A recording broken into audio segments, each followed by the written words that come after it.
তো গাইস দেখো আমি বাড়িতে এত সুন্দর ম্যাগি বানিয়ে নিলাম। কি করে ম্যাগিটা বানালাম সে তোমাদের কাছে শেয়ার করি। প্রথমে একটা ছোট পাত্র নিয়ে নিয়েছি, ওর মধ্যে পরিমাণ মতো তেল দিয়ে দিয়েছি আর একটা পেঁয়াজের অর্ধেক মানে অর্ধেক পেঁয়াজ কুচি কুচি করে কেটে ওর মধ্যে লঙ্কা কুচি দিয়ে এরকম ভাজছিলাম। তখন একটু বাইরে রান্না করছিলাম পিসির বাড়ি, যেহেতু ঘরে কাজ চলছে তাই জন্য বাইরেই রান্না করছিলাম। আমার বাইরে রান্না করতে খুবই ভালো লাগছিলো। তারপরে ভিতরে সেই ম্যাগি মশলাটা দিয়ে দিলাম। দিয়ে দেওয়ার পরে 2 প্যাকেট ম্যাগি রান্না করবো, তাই জন্য 2 প্যাকেট ম্যাগি দিয়ে একটু ভালো করে ভেজে ওর মধ্যে জল দিয়ে দিলাম পরিমাণ মতন।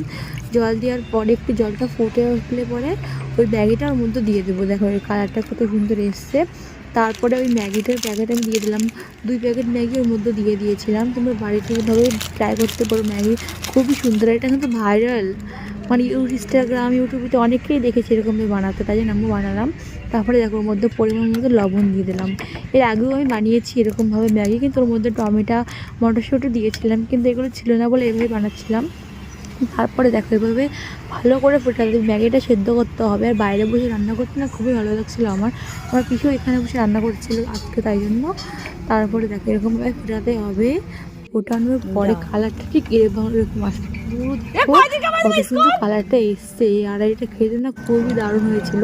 তো আমি বাটিতে নিয়ে নিয়েছি, সেই বাটিতেই খাবো আমি।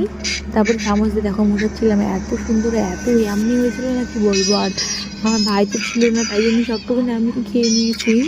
আর আমি খাচ্ছিলাম। আমি তো খাওয়ার পর আমি শকই হয়ে গিয়েছি যে আমি বানিয়েছি এত সুন্দর ম্যাগি। আমি তো বিশ্বাসই করতে পারছিলাম না। বাড়িতে এত সুন্দর ম্যাগি বানিয়ে নিয়েছি। গাইস তোমরা এরকমভাবে ট্রাই করো গাইস, দারুণ হয়েছে। আর ভিডিওটা ভালো লাগলে লাইক করে দিও। বাই।